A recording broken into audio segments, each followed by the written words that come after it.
If you read books, you will live 2 years longer. Wait, dear optimist. As a scientist, I must tell you, the truth is a bit more nuanced than that. Here's the story. Presented by yours truly, the inner scientist, because I'm the one in charge of digging into scientific data. Wait, as an incurable optimist, I like plunging into brain matter as well. Never you mind, optimist, stop interrupting me. So, how do we explore whether reading affects how long we live? Obviously, we need a scientific study. Let's see, a book can feed us plenty of glucose, the only food the brain will accept, and that makes us live longer, because obviously the brain is really happy with us when we feed it books, yeah? No, the research study is called a chapter a day. Daily delicious slice. Association of book reading with longevity. I will link the scientific article below. So let me tell you the story without any more interruptions, hopefully. So the Health and Retirement Study conducted national phone surveys in the US every 2 years since 1992 among adults over age 50. And since I got so many interruptions anyway from the inner optimist, I might as well go on a tangent here and tell you a little bit how I feel about phone surveys. So when I first came to France at the age of 17, I was searching for a job while attending medical school in French at the same time. And the only one I could find was in a survey institute, basically call center, doing this kind of surveys in France. They were tedious, they were long, and I couldn't find why in blazes are these useless questions asked from people who don't want to answer them. Obviously, the upsides of doing these surveys over and over again was the fact that I was learning French by repetitively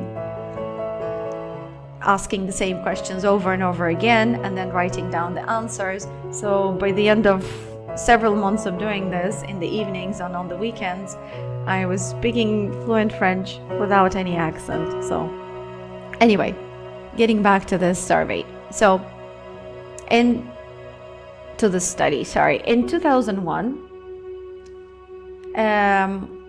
survey was added to the study, which contained questions about reading habits. All individuals completed identical phone surveys and had identical follow-up procedures. So every 2 years, the same questions. In total, there were 3,635 participants, and this data set follows individuals from the first year they answered the survey in 2001 all the way to the end of 2012. And these were the kinds of questions that were asked. How many hours did you actually spend last week reading books? And how many hours did you actually spend last week reading newspapers and magazines? This sort of thing.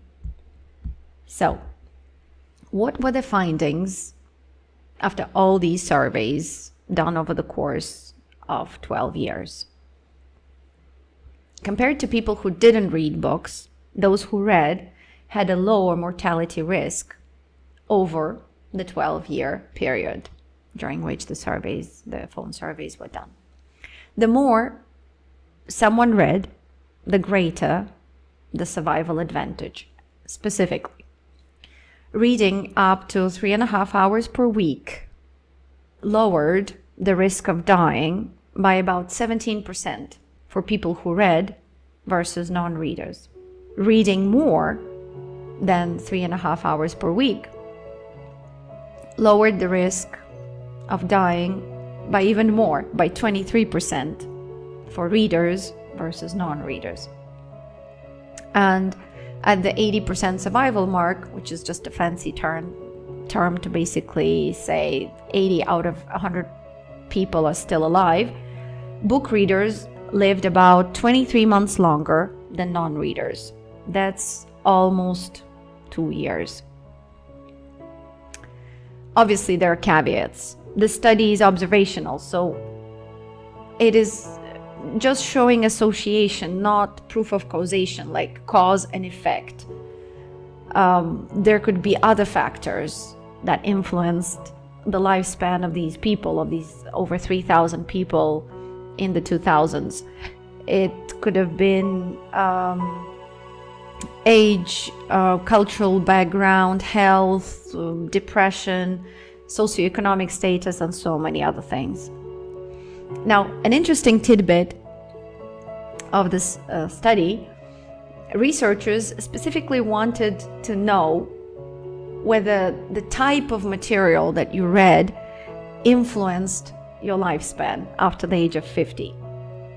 Since previous studies that they looked into the literature, showed either inconclusive data, or it showed that books did not affect, or it affects to some extent, the lifespan of a person. So they decided to break it down. Hence, earlier, as I was mentioning, they were asking how many hours of reading did you do in terms of book reading, and then a separate question, how many hours did you spend reading newspapers and magazines and such.